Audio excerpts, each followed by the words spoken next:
Welcome to the Sanctuary Podcast.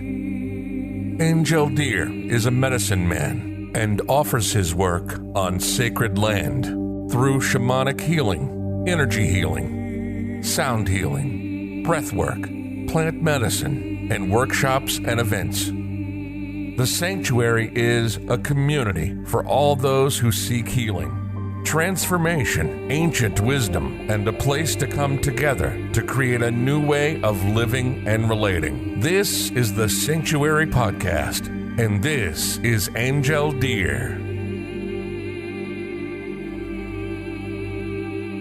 So hello everyone, really good to be together today, and thank you for joining the conversation that we are offering to you here.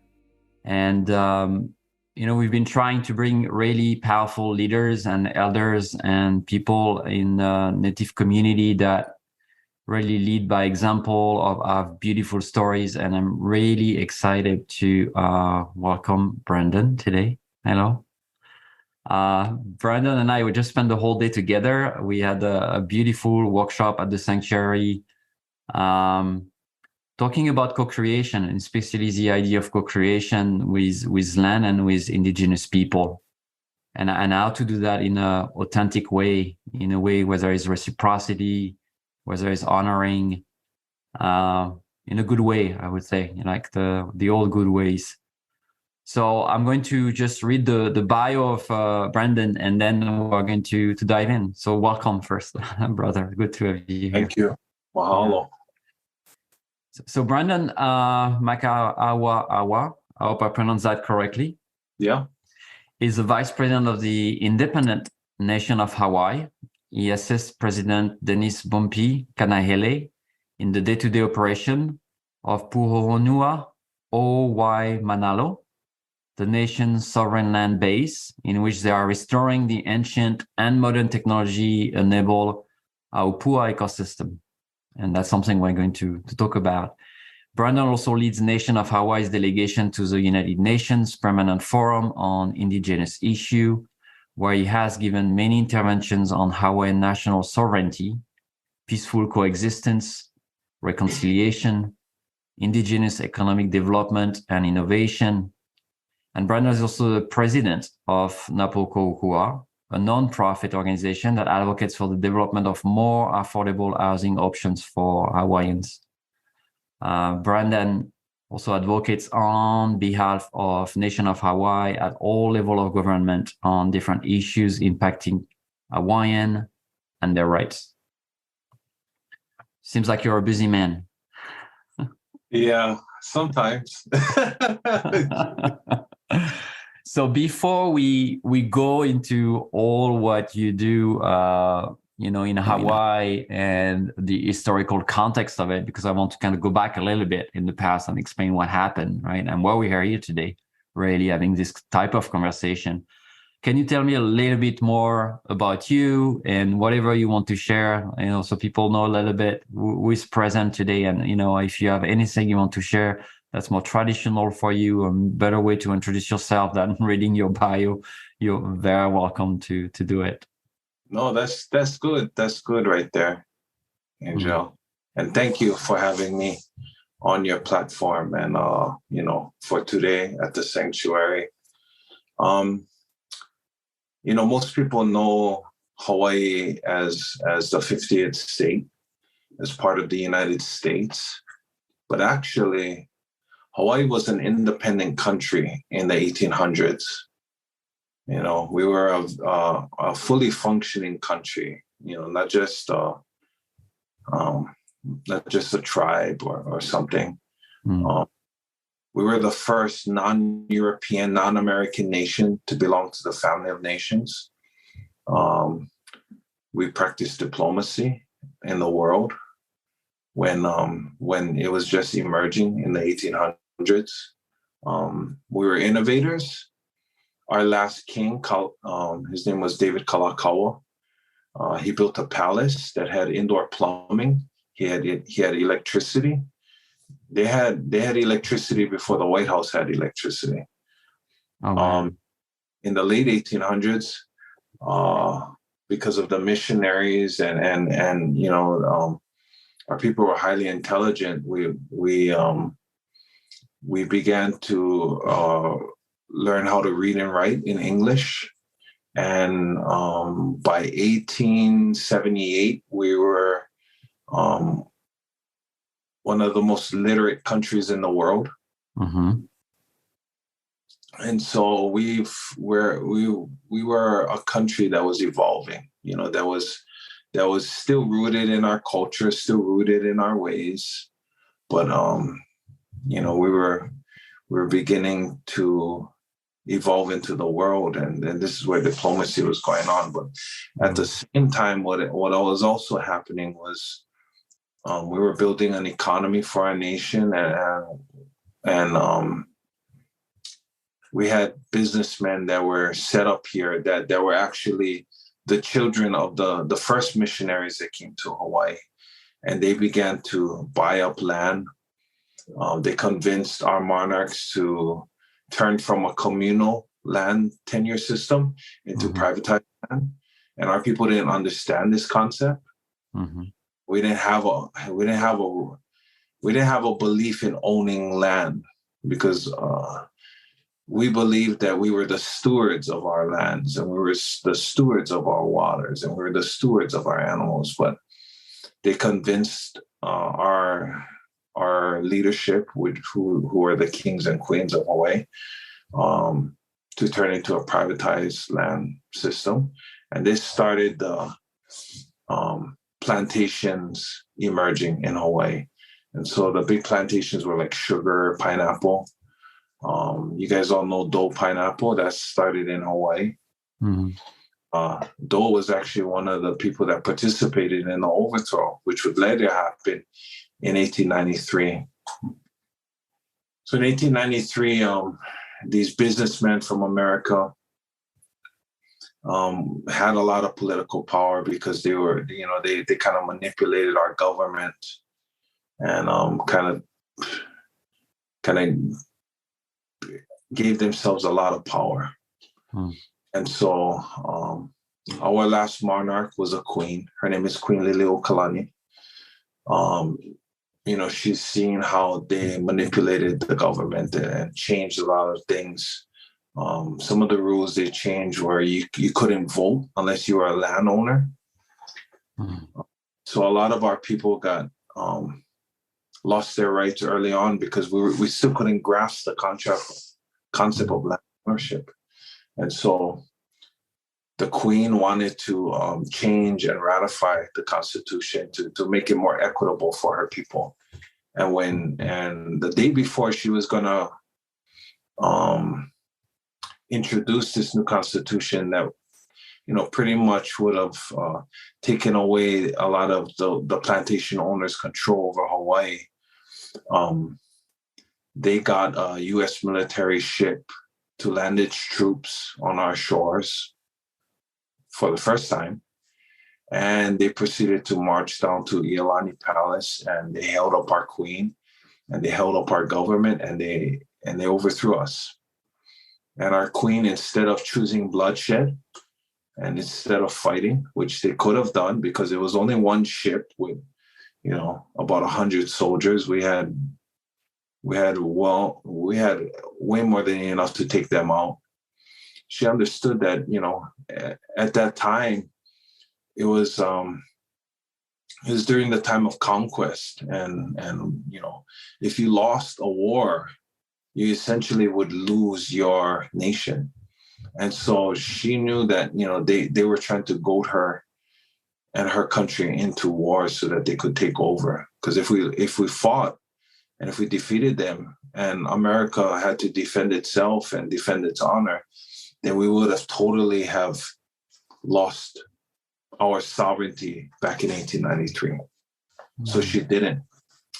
When they came to overthrow her, what she did was she placed her kingdom in the hands of the president at that time, Grover Cleveland, who was good friends with Queen Liliuokalani. And at the time, when Grover Cleveland heard of what happened, because this was all people making these moves on behalf of themselves and business owners. They didn't get no approval from Congress to go to war, or the president to go to war and attack this free, peaceful, independent country. They did this on their own. President Cleveland heard, and he didn't like it.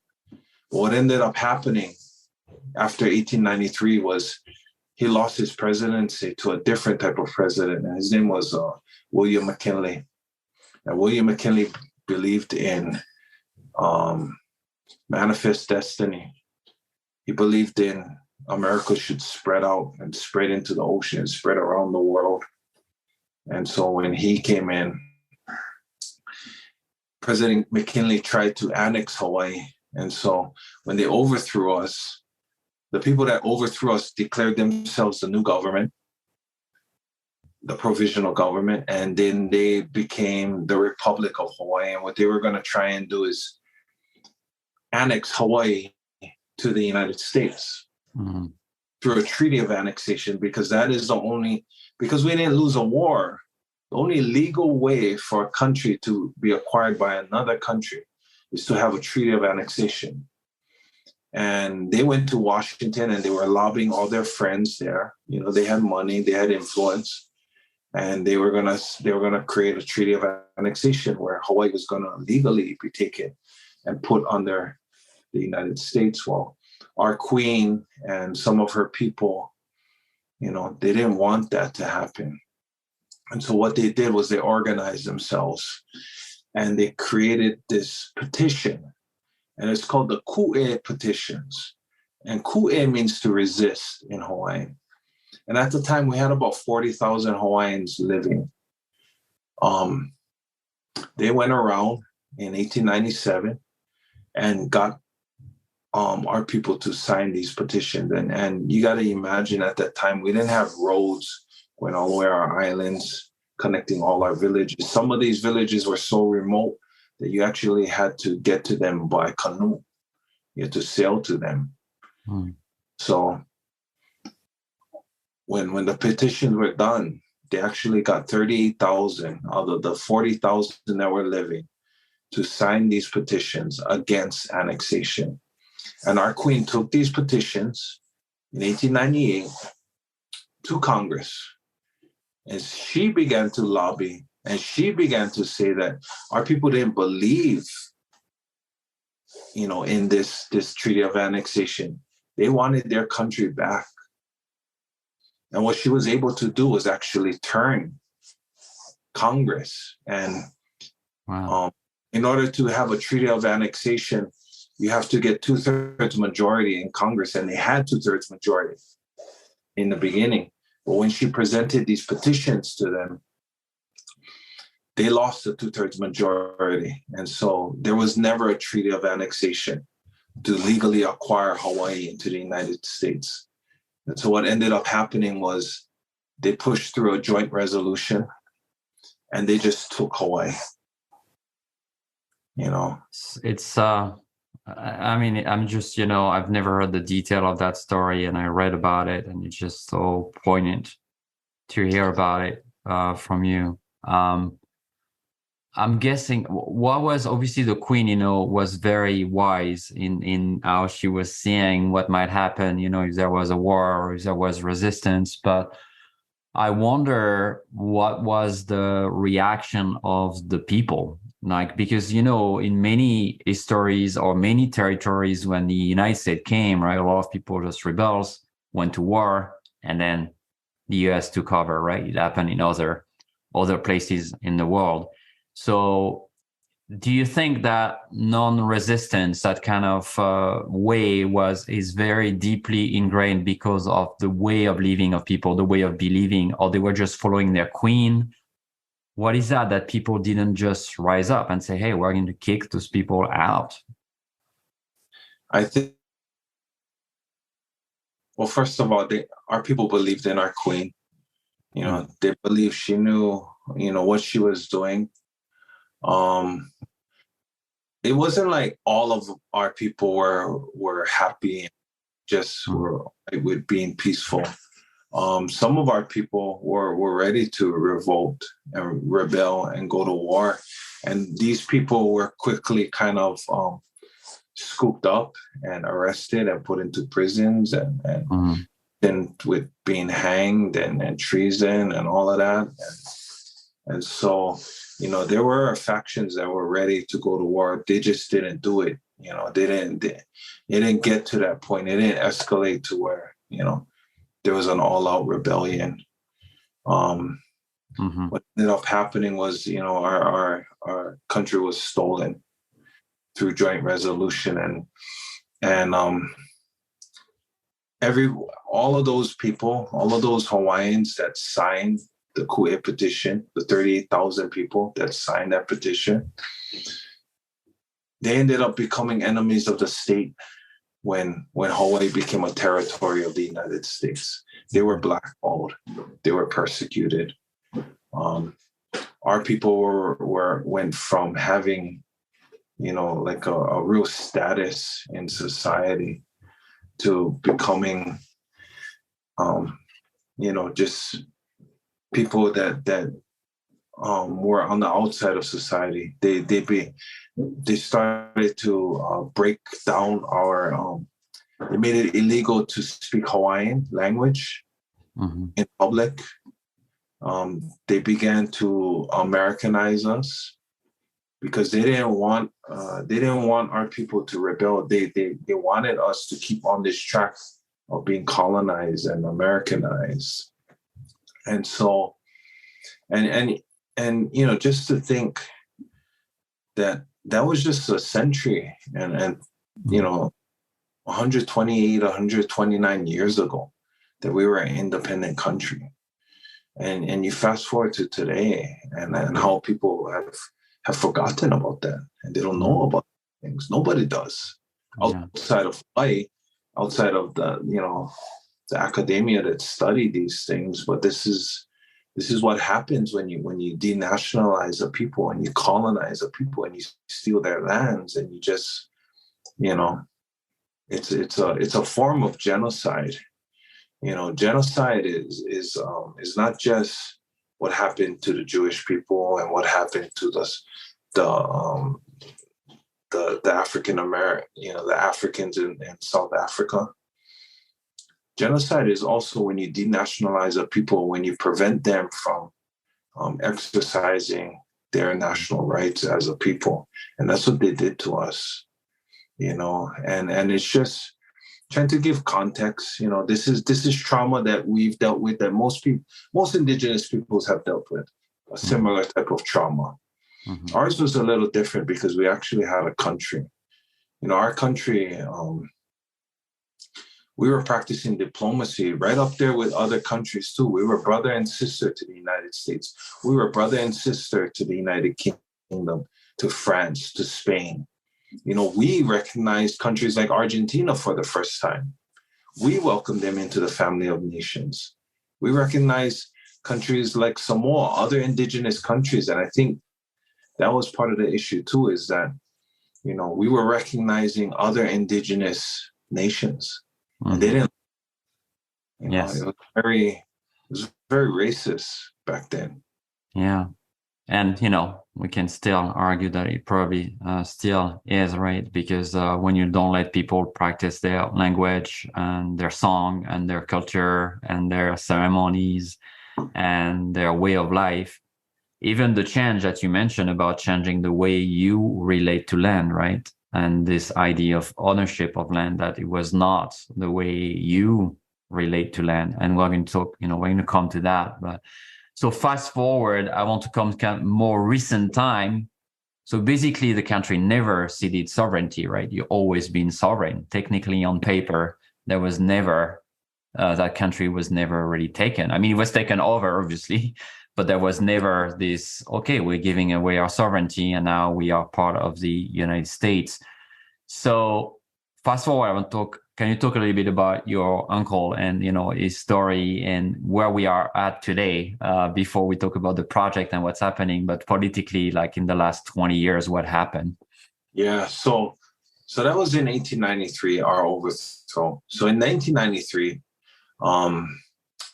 there was an official law, an official apology from the United States that came out, and it's called the Apology Law. It's U.S. Public Law 103-150, and in this law, America actually apologizes for the crime of the overthrow, and they apologize for their part in it.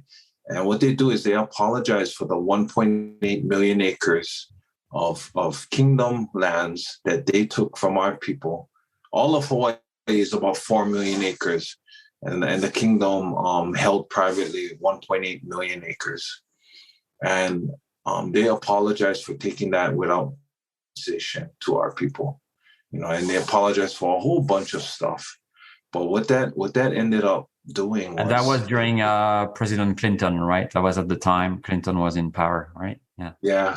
President Clinton signed that law, and it went through Congress. Both houses of Congress signed, so it wasn't just something that the president did. It was debated on, and a lot of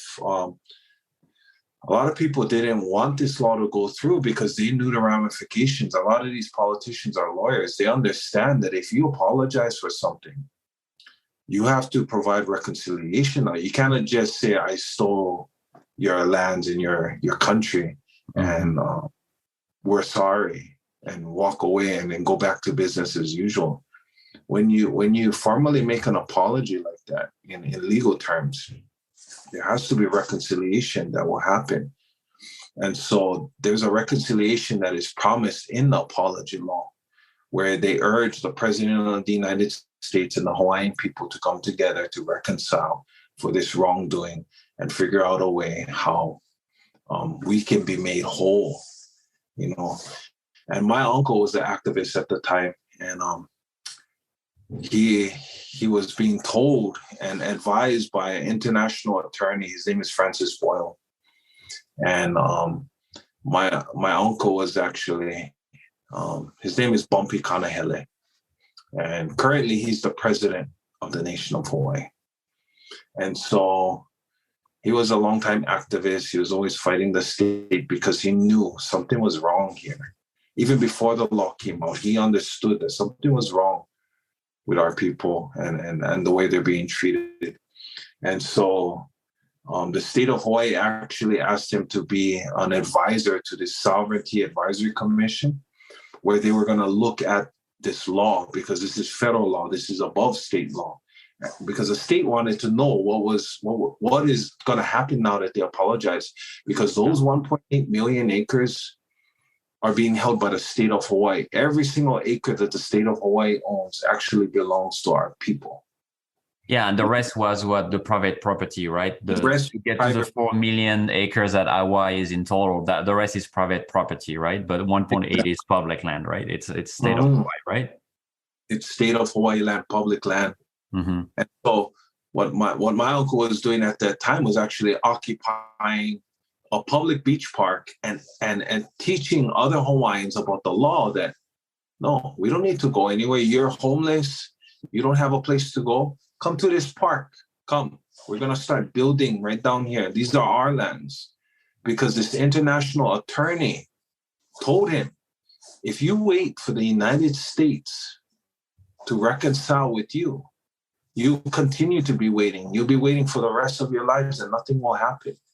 See, reconciliation can only happen when two parties are willing to sit at the table to fix a problem.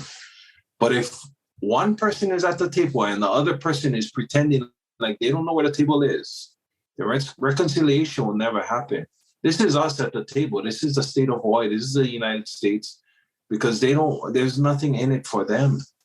And so so Brandon, basically it says that you have to reconcile, but there is no agenda or timing or schedule or even consequences if it doesn't happen, right? If it doesn't happen, it's just basically a law that is not being put in place, right? Yeah. So armed with this law, we occupied Makapu'u Beach for 15 months. And at the end of the 15 months, my uncle realized, there were like hundreds of people down there occupying with that. So now we've created a critical mass where there's so much people that they cannot just put everybody in jail. And then now we're exercising this law that the state really wasn't prepared for. And so we finally had leverage. We had leverage with the state to get them to maybe not reconcile the 1.8 million acres, but they had to reconcile with us because they needed us off the beach because we was making too much noise. It was a popular tourist beach. And you got to understand, tourism runs Hawaii. That's the number one economy of Hawaii. Mm-hmm. And so the state of Hawaii had to do something. And so what the state did was they gave us 45 acres in the back of the mountains where nobody can see you. Back on nearest to the mountain range, nearest the watershed, up at the top. And they said, okay, we'll give you these lands if you promise to leave. And so we ended up leaving and going to these lands.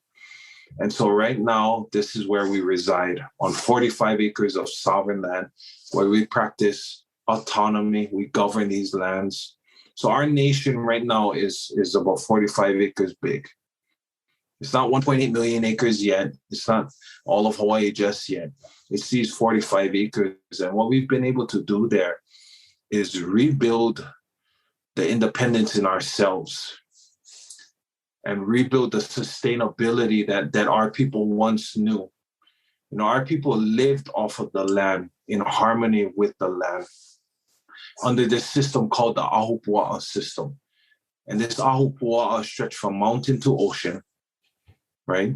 And what connected this mountain to ocean were streams, freshwater streams, that everybody had equal access to. Everybody had equal access to water and land because we didn't have privatized lands. We didn't have privatized resources, privatized water. Everything was communal. Everything was shared. And so this system is what governed Hawaii even before our kingdom, even before our monarchs. This was the way of life for us, to live in harmony with land, to act as stewards of the land. And this is where, you know, we want to get to another point where indigenous peoples have the ancient knowledge, the ancient indigenous knowledge of how to live in harmony with land. Mm-hmm. And that is why we are trying to develop these 45 acres in modern times. So rebuilding this relationship that we had to steward our land so that our land would protect us, but bringing in modern technology to help do that. You know, where we are, it's not as developed. You know, we live on the island of Oahu. That's where Waikiki is. That's where Honolulu is. That's where the metropolis is. There's almost 1 million people living on Oahu alone. And so people think of the Ahupua'a as something from the past that is not relevant to today. You know, people think that in order to save the environment, you have to go back in time. And we can't go back in time, right? We can't go back. We have to move forward. This is progress, blah, blah, blah. You know, telling us that, you know, we have to forego that way of life. We have to forego those relationships. But you look at what's happening in Hawaii today. 95% of our food is imported. Right now, our current aquifer, our biggest aquifer on Oahu that feeds this 1 million people in Oahu is poisoned by the military at Red Hill. We have fuel tanks that are stored right above our aquifer, and those fuel tanks were from World War II, and now they began to leak. They are in the span of 60 years since statehood. They are making conditions, you know, on our islands almost unlivable and unsustainable.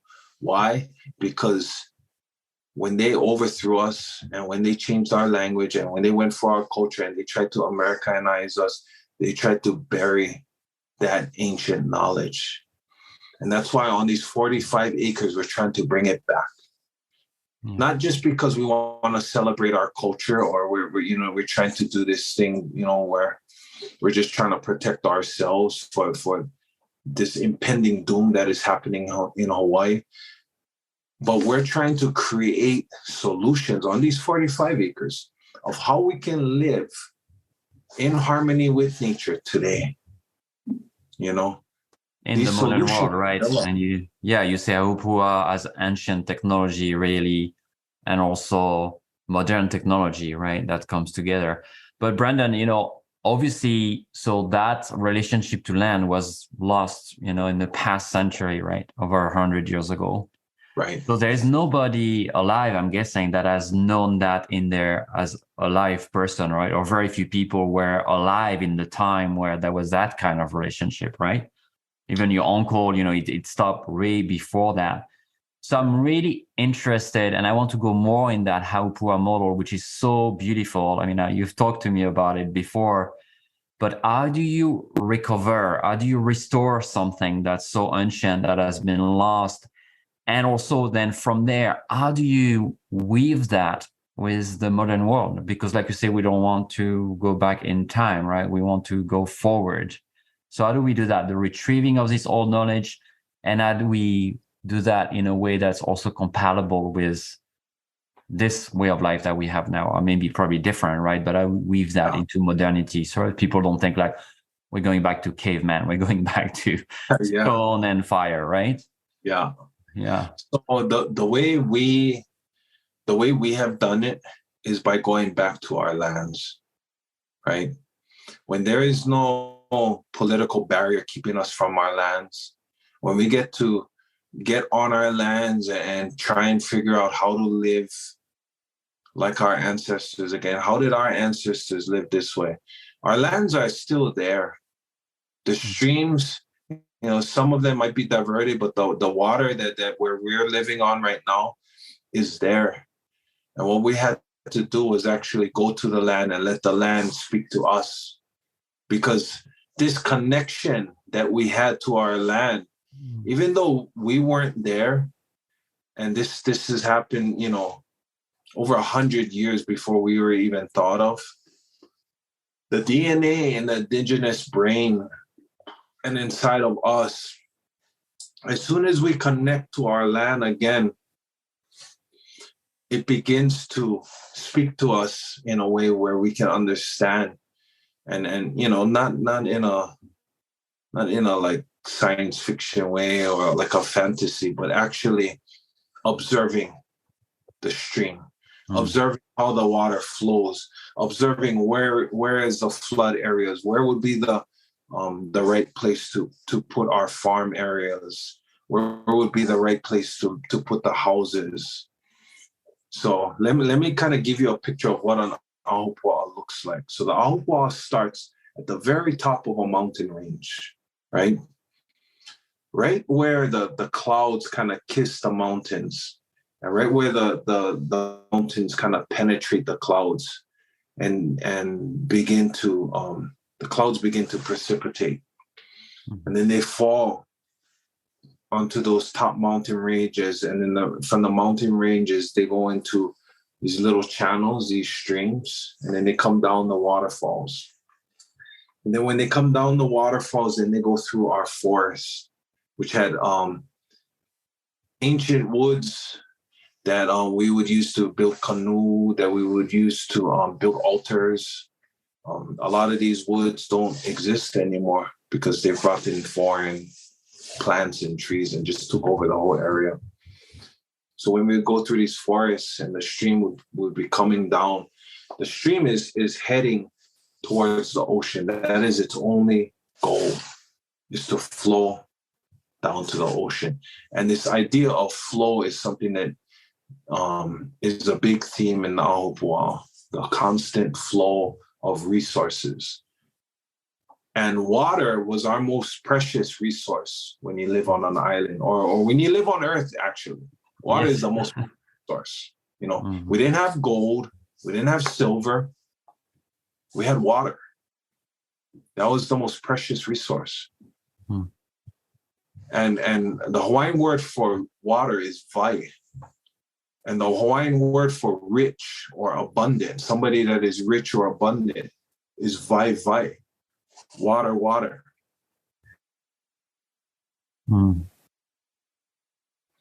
And,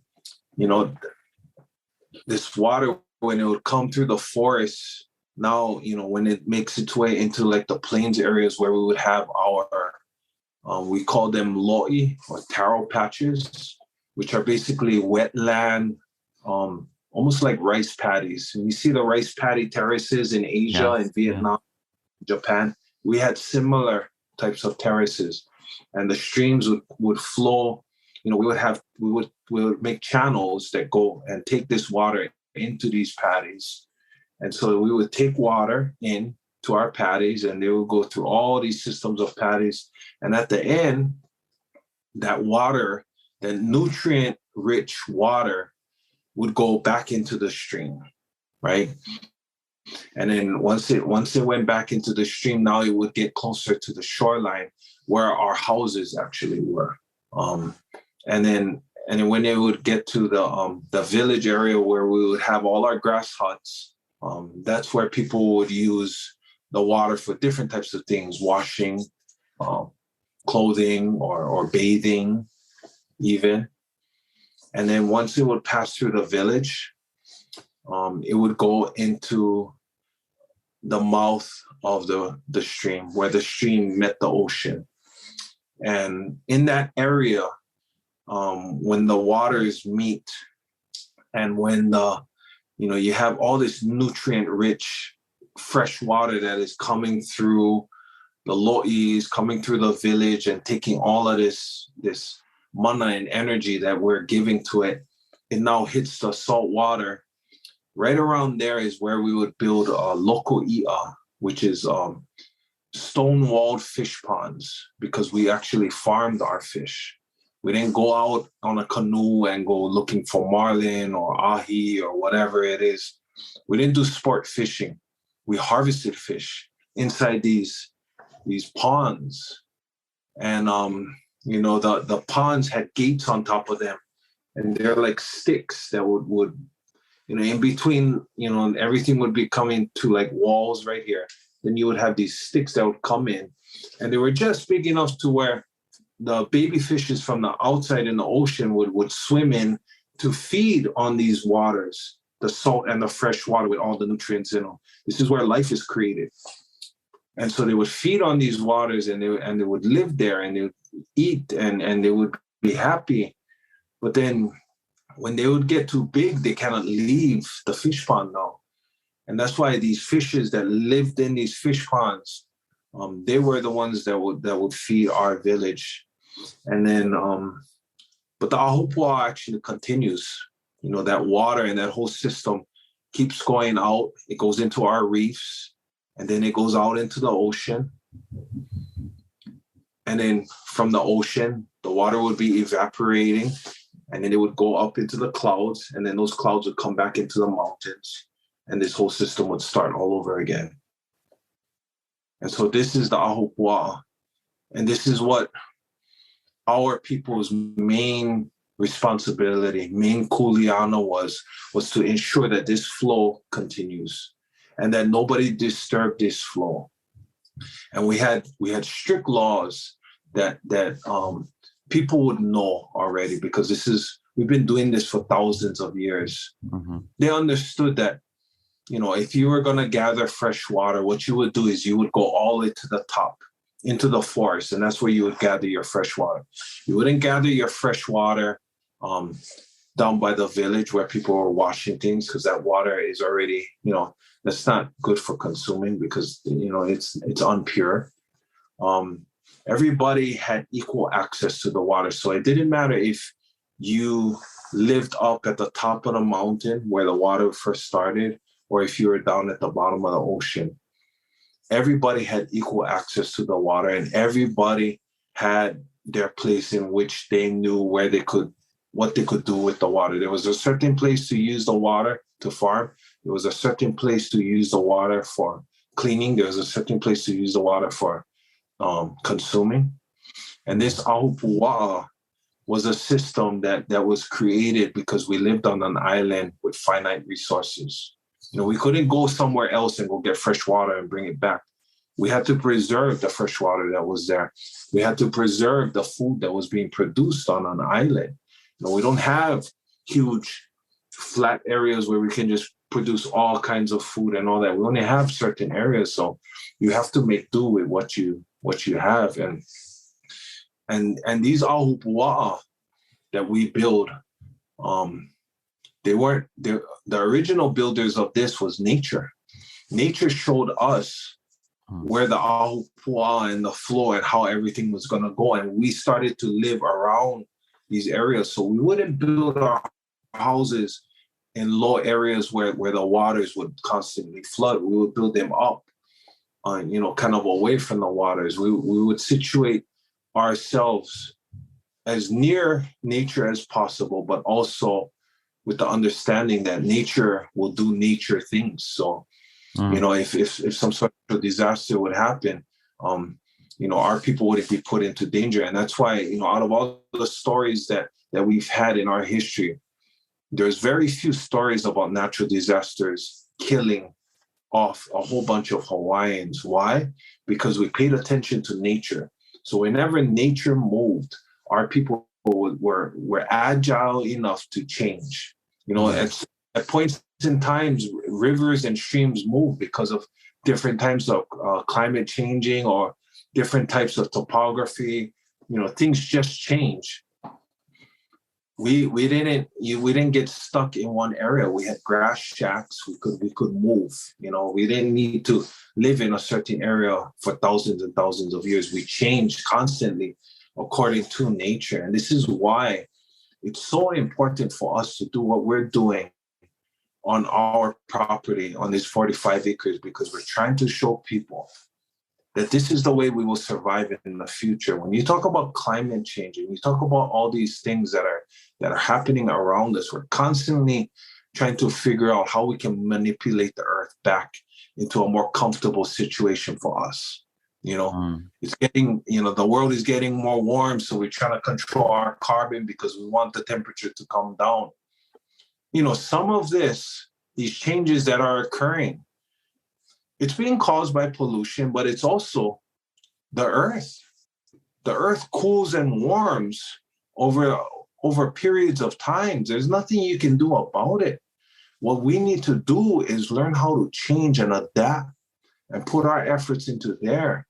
And so when we talk to other peoples now, it's not just the Hawaiians that had this system.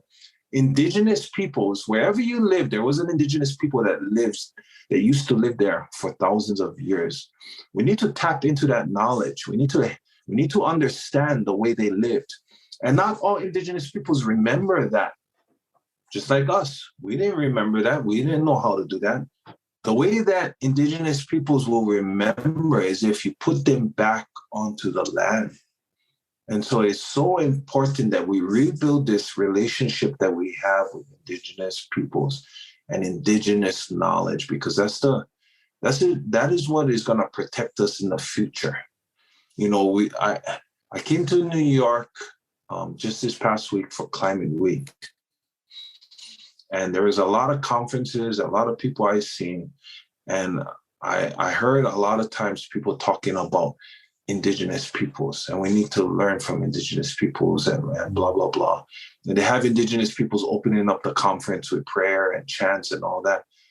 But then by the time you get to the end of the conference, there's nothing about indigenous peoples. They're not looked at to understand that indigenous people's knowledge is more relevant today than it ever was. Indigenous people's knowledge is not for the prehistoric days. It's not for the caveman days. It's not going back in time. It is evolution, because our people understood that we need to have a really close relationship to nature. And we also need to give back to nature. We need to feed nature. Just like our people on the Ahupua'a, we contributed to nature. We grew abundance on nature. It wasn't just nature growing itself and doing itself. When we took something from nature, we gave back, we gave more. And in our ancient creation chant, the Kumulipo, it talks about everything being created. This chant is about 6 hours long, talks about all the animals, all the sea creatures, the flying creatures, the land creatures. It talks about all these things getting created over time. The last creature that is created is us. We're the babies. Everything you see around us in nature is our ancestor. This is why the indigenous peoples lasted for thousands of years, because they knew their place in this world. Today, the way the world is structured is humanity is on top of the pyramid, and everything that exists in this world exists for our consumption. We consume everything. Animals, plants, minerals, all of it for us. Whenever we talk about climate change and all of that, they're talking about equitable consumption. They're talking about how do we consume in a more peaceful way and all of this, blah, blah, blah. Everything is not made for us. That's what we got to understand. It's we have everything wrong. We have everything in the opposite direction. And that's why in our mentality, we're on the brink of disaster, because we know that that's not right. You cannot just take from something and expect that to always be there, Well, eventually you're going to run out. And this we understand because we live on an island with finite resources. We cannot just mine and take every, inch of this land without there being some sort of consequence. So we had to learn how to feed back the land. If we're going to take, we have to give back. When you go to the store and you get the little tray where it's take a penny, leave a penny. Well, we the guy that always go there without any pennies, and we constantly just taking all the pennies in there, and we use that. Well, it's getting to the point where there's no more pennies to take. We out of pennies already. And we have to change the way we live with nature, with indigenous peoples. And also at these climate conferences, I see it all the time in Hawaii. You have environmentalists, you have conservationists. They want to save the environment. They want to save this plant. They want to save this animal. They want to save all these little things. But they don't talk about saving our people, the indigenous peoples.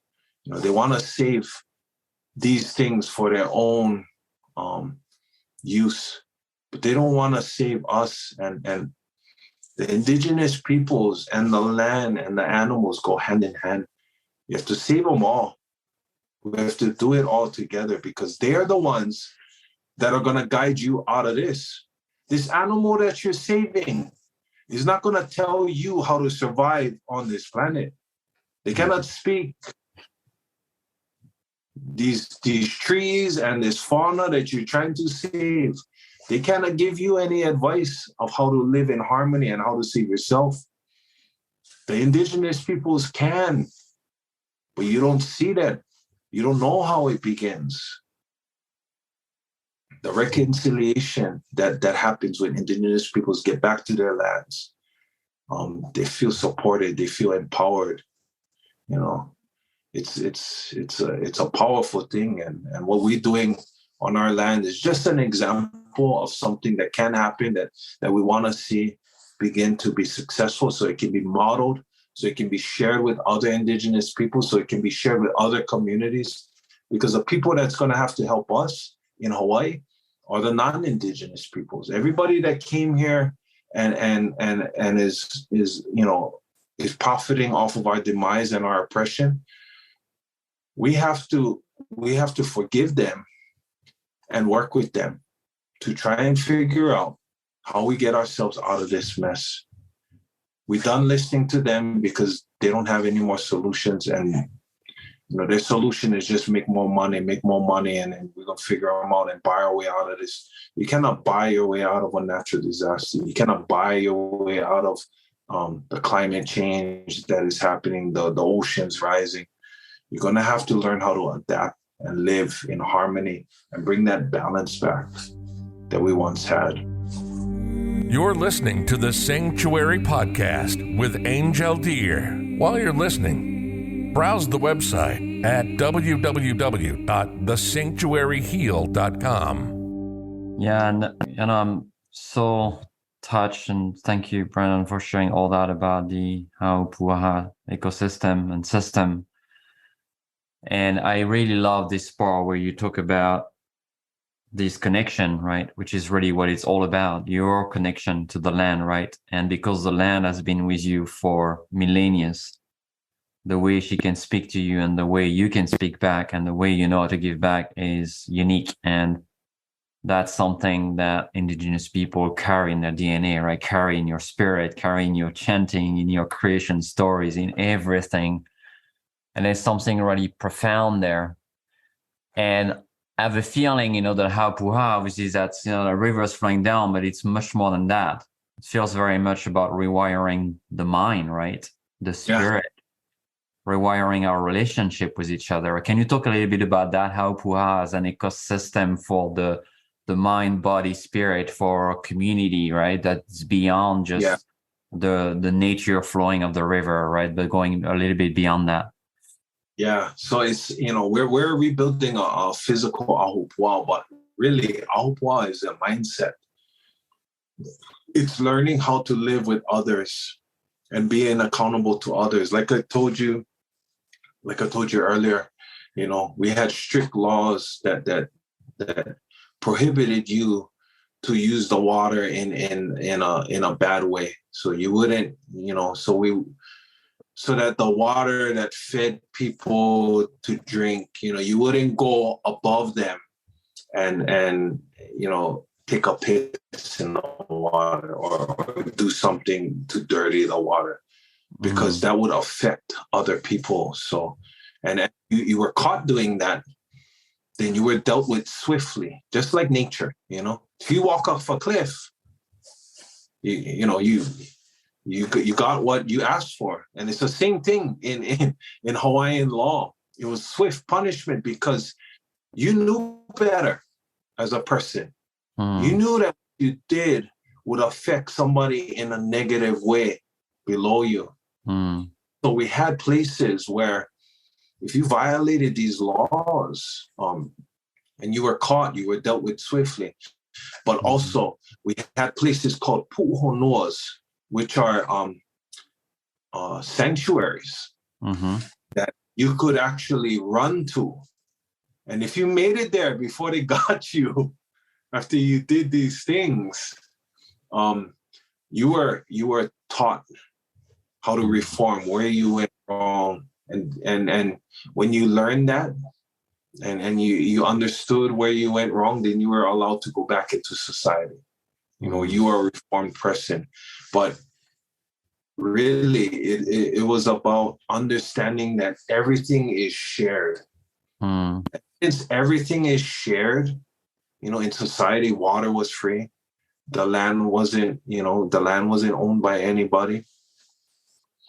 Since everything is shared, everything you do affects everything around you, not just the environment, but the people, the lands, the waters, the animals, and so it's this mindset of being able to have aloha to share with others, being able to have aloha to understand that, I'm not going to abuse this stream.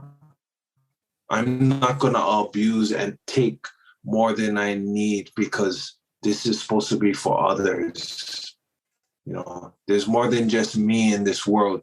There are other people. When we went out to fish, we didn't go drag a net and pull up, 1,000 fishes. We could, they were all in this fish pond that we created. It was just going in there and we can just scoop up as many fishes as we want. No, we took one fish because that was enough for our family for that day. There was no need to hoard, because who is going to hoard when there's abundance growing all around you? And the way we kept this abundance from happening and coming and constantly having all of this is because we only took what we needed and we didn't take any more. And this is what fed the ahupua'a. This is what giving back to ahupua'a was all about. And so now you can apply that to everyday life. There's a cause and effect to your actions. If you constantly take from things and you don't give back, then your life ends up to, things start to deplete because people are getting tired of you just using others. It's a way of life and sharing. We didn't have a concept of hoarding land, of hoarding resources, because what were you going to do with all of this? It's not yours. You take what you need. We lived within our means. And this wasn't a poor life. We weren't slaves to the land. We weren't slaves to these strict laws or systems. We loved it. We loved to be part of a system where we served a purpose. The taro farmer that farmed taro, he farmed for everybody in the village. The house builder that built houses for people, he built houses for everybody in the village. The fisherman, everybody did everything for the village. Why? Because when you needed help, right? If you were a taro farmer and something happened to your house, you didn't stop farming taro to go build you another house because your family needed a house. Yes, your family needs a house to live, but the house builder will come and build you your house for free or for taro or for whatever. You can give him what you want, but it was his duty to build that house for you because that was the purpose he played in his ahupua'a. Because the taro farmer fed the ahupua'a every day of his life. So he didn't need or want for anything because everybody understood that their purpose was bigger than just themselves. Their purpose was to serve each other, serve nature, and this would serve you in the end. And that's the relationship that we had. This is the aloha that we have for people. And aloha is not just hello, it's not just goodbye, it's not just love, it's the opposite of fear. Fear is what creates hoarding. Fear is what creates sadness, anger, jealousy, resentment. All of the problems we see today, the economy is run by fear, scarcity, all of these things. Aloha is the opposite of fear. Aloha is the antithesis of fear, right? So whatever fear creates, aloha is that balance that holds it there. Because you cannot get rid of fear, You just have to control fear so that it doesn't change who you are as a human being. And we need aloha. Yeah, sorry. I want to interrupt you, Brandon. No, go ahead. So how do we go from this Aopuha system? You were given such a tiny percentage of those 2 million acres, right? You have 45 acres. It's very small, right? And you don't have the whole system, right? You don't have from the top of the mountain to the ocean, right? So how do you see going from there? Is there, a plan? It's like, okay, no, we're just going to make it work there, or we are going to we're just going to need more land to really survive, because you have to be, if some part of the chain, someone takes the water above you, right? Or someone pollute the water in the ocean, right? You are obviously part of it. So you are going to be influenced by that. And I want to broaden the question also, is that enough? Because it seems like it's such a different way of thinking that we need. It's a different school system that we need. It's a different health system that we need, right? There's a whole way of relating. It's not just the way we relate to land, right? This is a start here, but there is so many other systems. So how do you see the political future of the independent nation of Hawaii in implementing maybe those other changes or expanding that?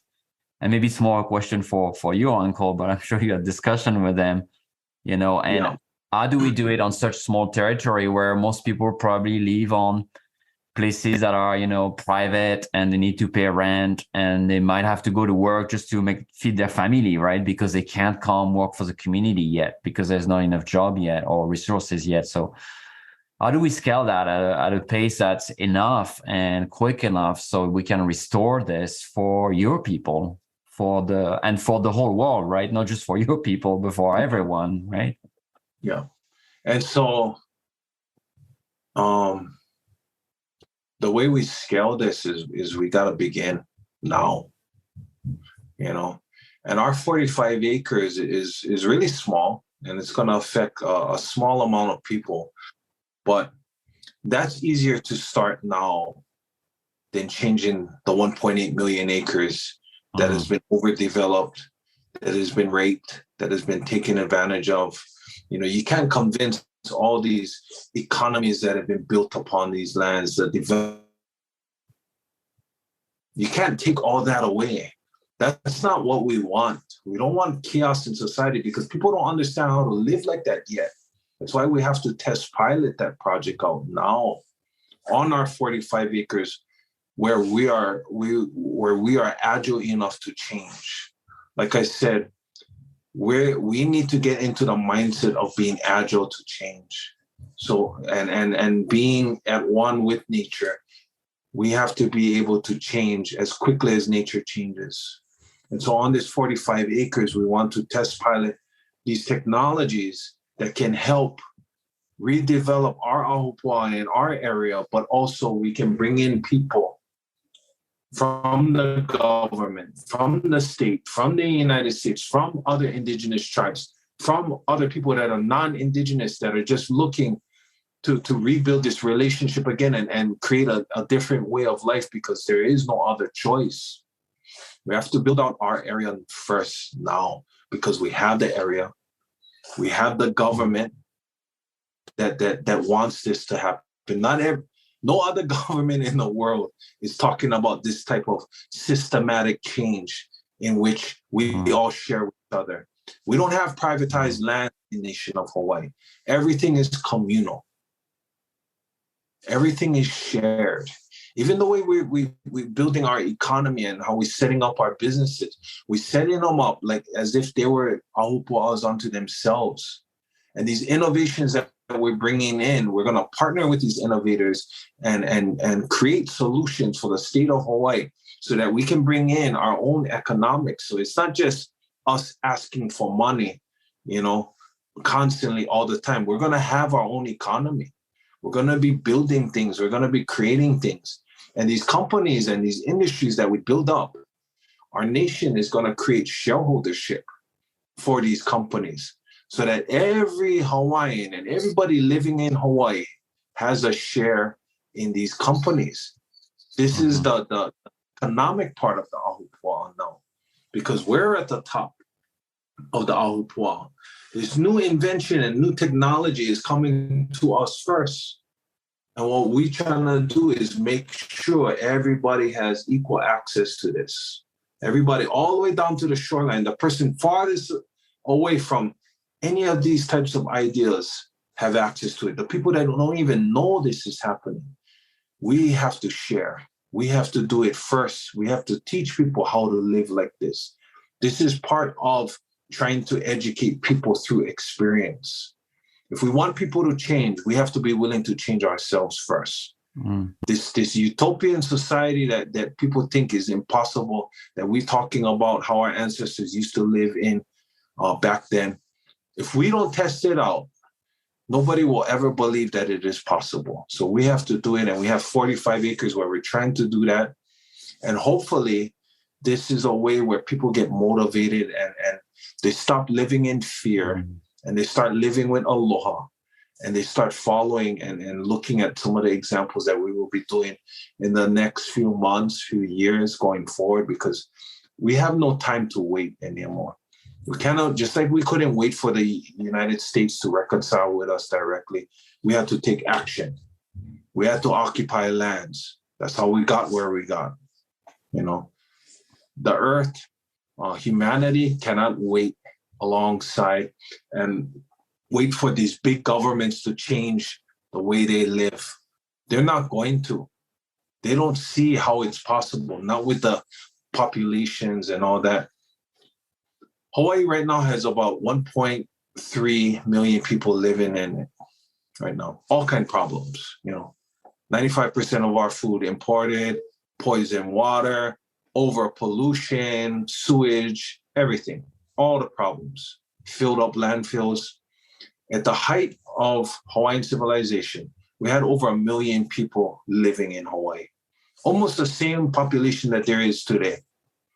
We didn't have pollution. We didn't have a waste problem. We grew 100% of our food.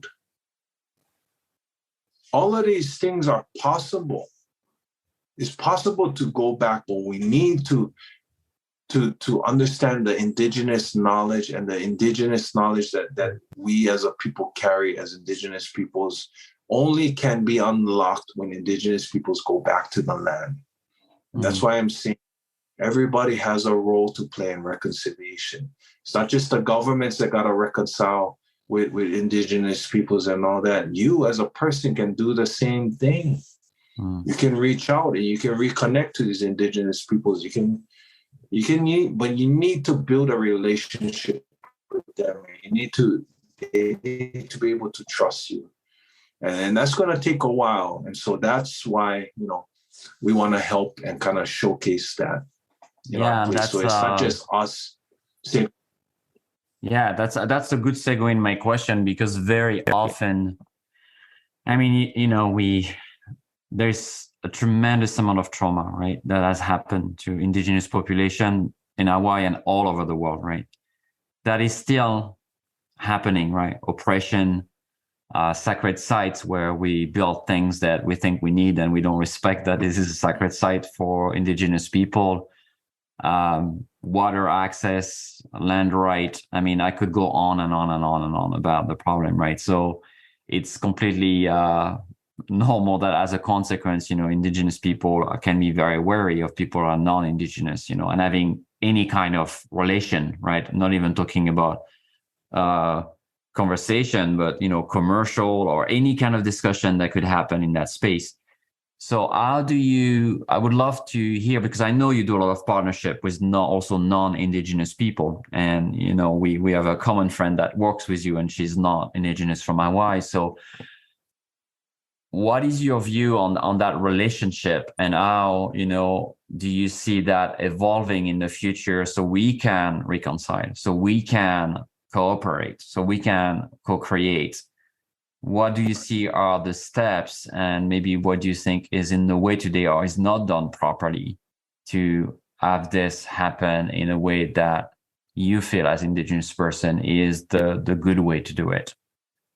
Well, because we have an urgency so this needs to happen quickly, but it doesn't need to be rushed to the point where you want indigenous knowledge and you just want the knowledge. You don't want a relationship with the indigenous people. You don't want to build that. You don't want to take the time to do all of those things. And if you just take the knowledge without actually empowering and having the indigenous peoples, you're going to miss so much. You're going to think you got it already. You spend time with one indigenous tribe for like 1 year, and it's like, oh, okay, I know how they live. I know how they built the grasslands, and that's how they brought back the buffalo. Okay, now I'm ready. I'm going to go, and you leave them hanging.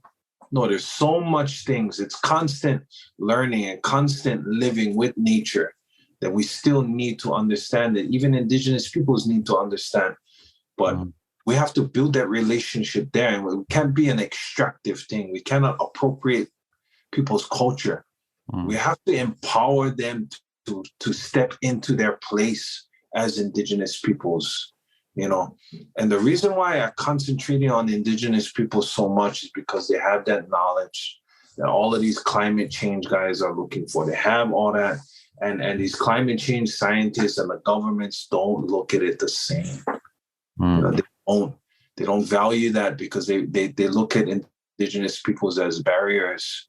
There's an awkward thing with them, because they know that they should be reconciling with indigenous peoples, but they don't want to do it just yet. and they want to do it on their time, or their time. We don't have time. Mm. Mm.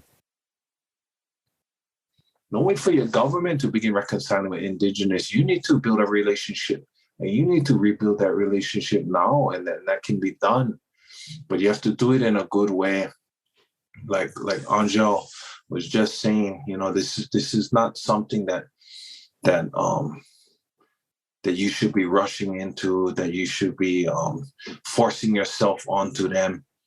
You have to be you have to work alongside them. You have to be patient too, because you're talking about people that have dealt with 400 plus years of trauma, of genocide, of all kinds of, unspeakable violence to them. They're not so easily, trusting for non-Indigenous, so you have to earn that trust. And that's friendship, and that's true giving, and that's true sharing, and that's true allyship that needs to be built. And when there's an Indigenous struggle and they're trying to save their land, sometimes you might have to get involved with that. I'm not saying everybody has to do that, but that's part of rebuilding a relationship too, because what Indigenous peoples are trying to protect is the same things that we all should be protecting. It's just an Indigenous fight at first. Just like Red Hill, where I'm from, where they poisoned Oahu's water aquifer. It was the Hawaiians that tried to stop them years ago, decades ago. This is not a new thing. Decades we tried to stop them, but it was only us trying to stop them. And nothing was changing. Everybody was happy just going along with it. Okay, it's working. But now it started to affect the first families that the U.S. Navy poisoned was their own families, their servicemen who live in the village below that aquifer. Their bases located below that. They were the first people to suffer. Not us, them. And now they know. And now they see. But it took them being affected for them to understand what we were trying to save, what we were trying to stop. People have to understand that everything we do, everything we take from this planet, every luxury that we have, that we don't even question where it came from. We don't even question, all of these things and that we have today. Where did they come from? Whose land are they stealing that resource from? Which land are they poisoning from? We don't think about those things, but we have to, because if we live in this global ahupua'a, what we do affects everybody. And so we have to just change our way of thinking, change the way, and become more conscious and more thoughtful about these things. And it can start with the Indigenous peoples, because we're living in a crisis right now. Climate change, and our planet is changing. The peoples have that knowledge that can see us to the other way. We see a future, and I believe this is not the end of the world or the end of times. To me, this is the end of this time. This is the end of humanity thinking it's going to dominate for the rest of the rest of the lifetime of this planet. That's not going to happen. That world is going to end. This new world is going to emerge, in which humanity and nature is going to live at peace and harmony again, and we're all going to thrive together. Not just saving humanity, but saving everything. We have to rebuild these relationships that we have with Indigenous peoples, so that we can understand how to do that, how to save the planet and not go back in time. How do we actually evolve? Then we will be evolving into a higher state of consciousness with the planet. Yeah, and thank you for sharing that. And I think, it's, I love this part when you say, we're not really trying to save the earth, we're trying to save ourselves, right? A lot of those movements, we're very concerned about our fate, right? But we don't think about, right, Indigenous people, right, to start with, right? Other human being, right? It's more saving, can I say my company or my economy or my, whatever, I'm making money out of, because if that goes wrong, I won't make any money anymore. So I thank you for kind of broadening the way we look at conservation, which is sometimes it's a very colonial model, right? Because we create those state parks, but we don't make them, places for indigenous people, right? It's the state park, right? It's just beautiful nature, but it's missing the key component, which are the people that know how to take care of that nature. And it's entertainment for us, right? It's like, I'm going to pay, or I can visit and I get something beautiful for myself, right? But I don't think further than what is really that I'm doing here with that state park, right? It's like going to Disneyland for nature. Sometimes what I say, you go there, you pay the entrance, right? You feel better, and then you leave, right? Yeah. And you keep living your life as if everything is fine, right? We don't really change that, because you think, oh, if there is state parks, then we're okay, right? The world is going to get better if we get more preserved, right? More places like that. And we forgot that interconnection, right? Those rain with, pollution are going to come on that state park, right? Those invasive species, they don't know any border. They are going to go through, right? And the way we live is going to destroy it at the end if we don't change that.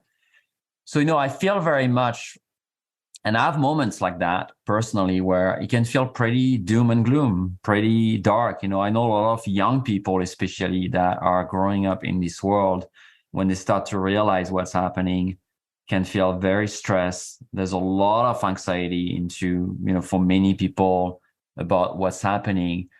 So I want to kind of finish our talk today about talking a little bit about hope, or what do you see? You say, well, us indigenous people, we've seen that. We've seen collapse, right? We've seen ice age coming and going. We've seen drought and other things.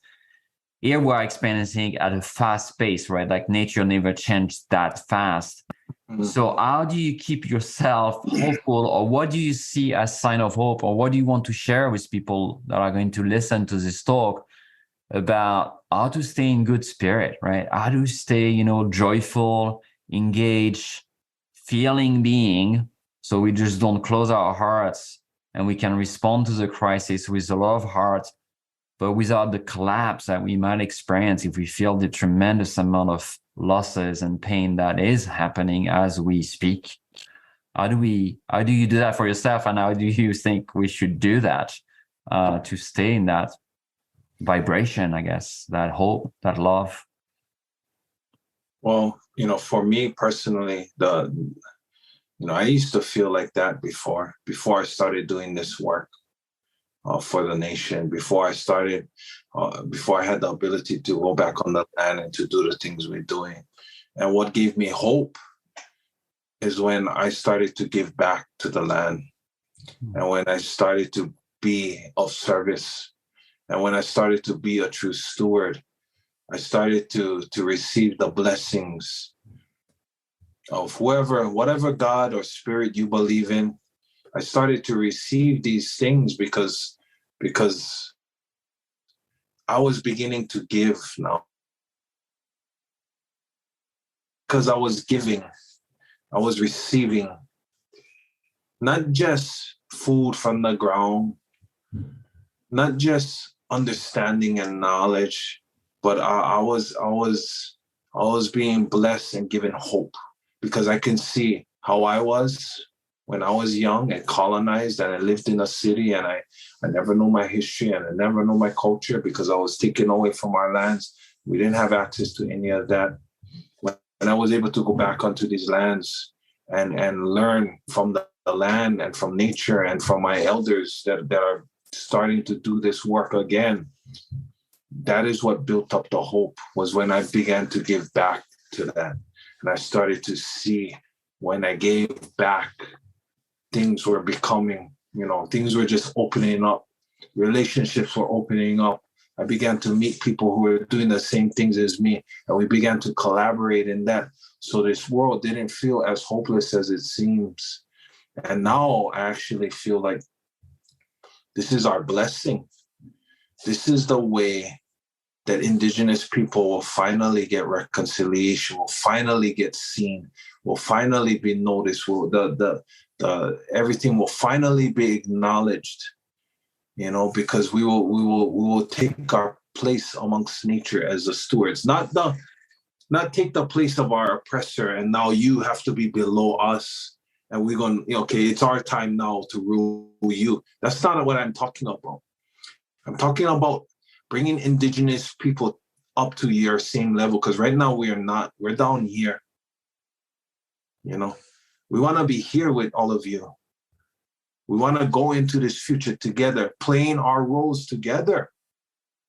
Just like I said in the Pu'uhonua, everybody has a role to play.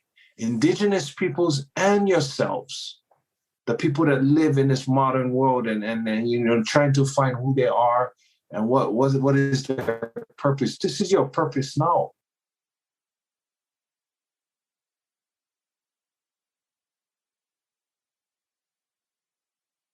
Because we're talking about climate change and the world changing and getting to be a scary place where nature is just doing its own thing.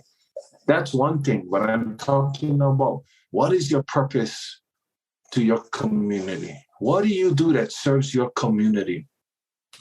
When you begin to serve your community, you begin to see more hope, you begin to see more purpose. And I know a lot of you are already doing that right now. And we got to continue to do that work, because that is the work that gives me hope. When I see more people doing that, when I see more people stepping in, where I'm not just the only one volunteering, there are plenty of people coming now to help our nation. A lot of people are volunteering. We have so much people volunteering that, it's making more work for us to find things for them to do. We got to get organized, right? We got to be ready, because people are coming now, because they understand what is happening. But that shows me that there is hope for our people. That shows me there is hope in humanity. We have to teach the kids about this hope. We cannot just talk to them about the evils. We cannot just talk to them about the disaster that we're leaving on their plate. We got to show them a different future. We got to lead by example. We cannot just kick the can down the road and throw all our problems onto them and just not change what we're doing. We all have accountability that we can do ourselves. We have to begin serving. We have to begin stewarding. We have to begin giving back. It's not all about us anymore, gang. It's about all of us sticking together and getting through these times together.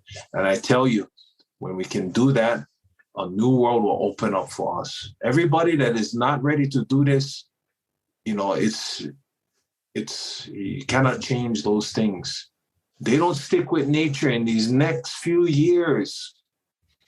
They don't begin to rebuild this relationship. Life is going to be very different for them than it is for us. You have to rebuild these relationships. You have to understand your purpose in life. Your purpose in life is not to serve just yourself.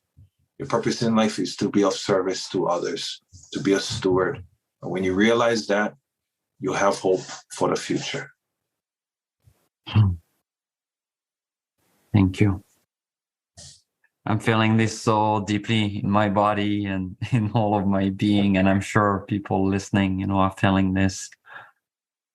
You're right. An elder from Peru told me last time I was there in May.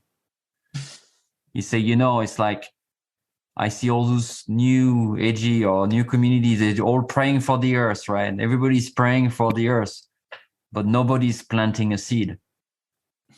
And he was like, for me, in my community, we pray for the earth. Obviously, we pray for Pachamama, we pray for the mother. But he said the biggest prayer you can do is to learn how to plant a seed of corn, because corn is king in Peru, and it's the god, right? He said if you know how to plant a seed of corn, if you know how to take care of the corn, that's the biggest prayer you can do for the earth.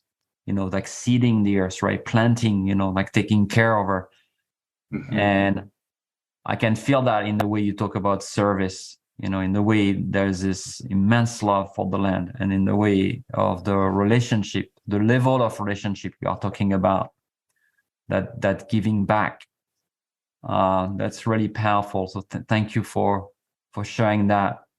I can't wait to come visit to see your project. Give me one more person to do something about. And so, yeah, I don't know if you have anything to share, but I want to give you some of the last word here, Brandon, and I want to thank you so much for sharing your wisdom and spending time on the land at the sanctuary today with me. And I know people were so inspired by what you shared. But I want to leave the end to you, to the last word, whatever you want to share, and then we'll just say goodbye and thanks to everyone. Okay. Thank you to everyone listening right now. I know your time is valuable. Everybody's time is valuable. Thank you, Angel, for opening up your land, opening up your platform, opening up to receive this message. And I just want everybody to understand, you don't have to fear the future. You don't have to fear what we have no control over. What you do have control over is yourself. Get in touch with yourself. Understand who you are and what purpose you play in this world. Be of service to others. Be of service to nature. Be of service to animals, to water. Rebuild that sacred relationship that you have with them. Give thanks to these things that you have. Like I said, we are the youngest species on this planet. We are the child. Everything is our ancestor. When you consume, give thanks for that.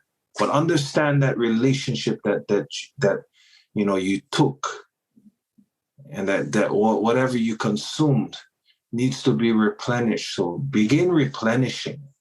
Whatever it is.